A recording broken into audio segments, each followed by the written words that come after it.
When I was in seminary, when I was getting my master's degree to be a preacher, I remember I was about to graduate, and just something struck me about the things I had been learning about being a pastor, and that the question came up, is this what I have to look forward to for my whole life? Which is, it's a hard question to ask when you're getting ready to go into a profession, possibly for the rest of your life.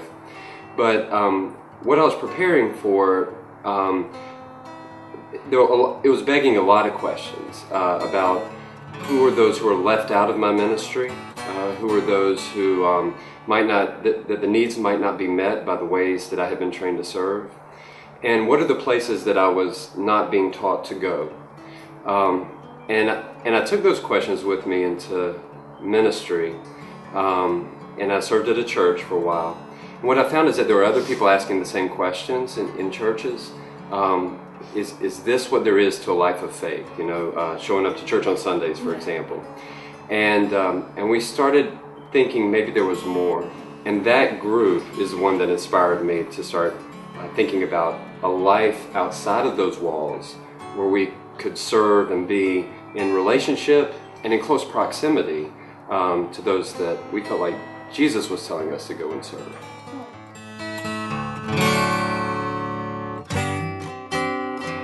Well, Anthony's Plot is, there's this thing called the Christian Community Development Association, and it has this thing called the 3 R's.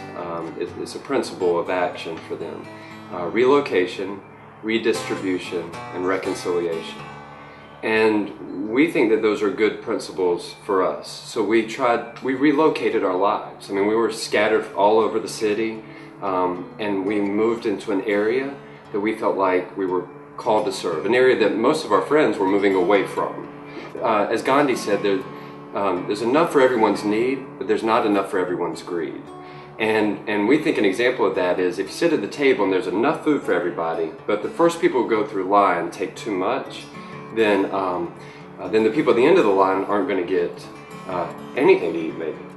And so we're about redistribution of resources to make sure everybody has what they need, and even nobody is having more than they need, which is a hard concept for people to live into, but it's fun. I mean, literally, when you have a meal and we have plenty of food and we know it, and so nobody has to feel like you know, there's not going to be enough, they don't have to take more than they need. When you live out of that principle of we all have enough, it's a better time. Everybody has a better time.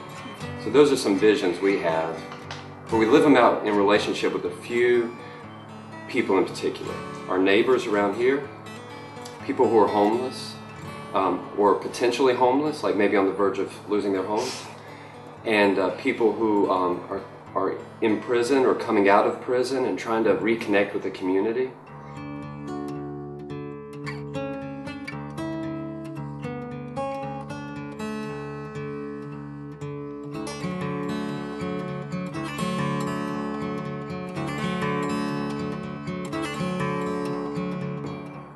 They're not going to listen to you. They won't hear any of the words you say if you act like you're better than them, which is to say, if you look like the people who own slaves.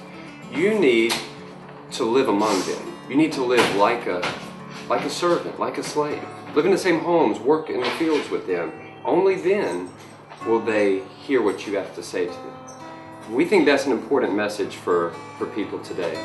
That so many people want to help, but they want to help from a distance. They want to say, here, let me help you out, let me give you $1, let me do this for you. And it keeps that distance, that doesn't form relationships.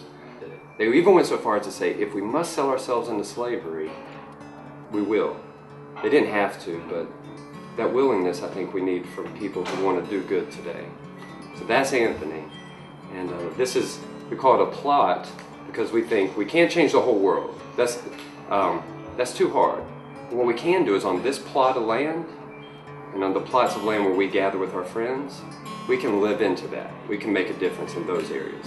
We hope other people do the same. There's something kind of miraculous about this whole thing. We've only been here for a year and a half. I think the work that's been done is disproportionate to our size.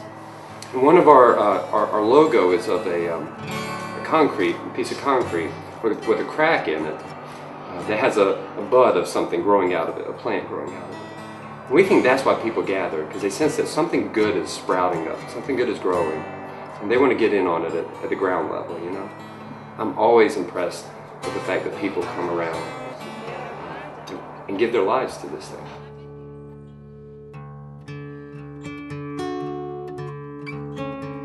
Trinity Moravian. This is their parsonage, so they're very kind of letting us operate out of this facility and don't charge us rent. And so not everybody in here is looking for jobs, for example, but they're here ready to serve. It's from that guy Zinzendorf I was telling you about. He wrote a hymn.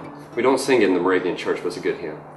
He said, "We do not think that we alone have the light. We see how much light shines in other places."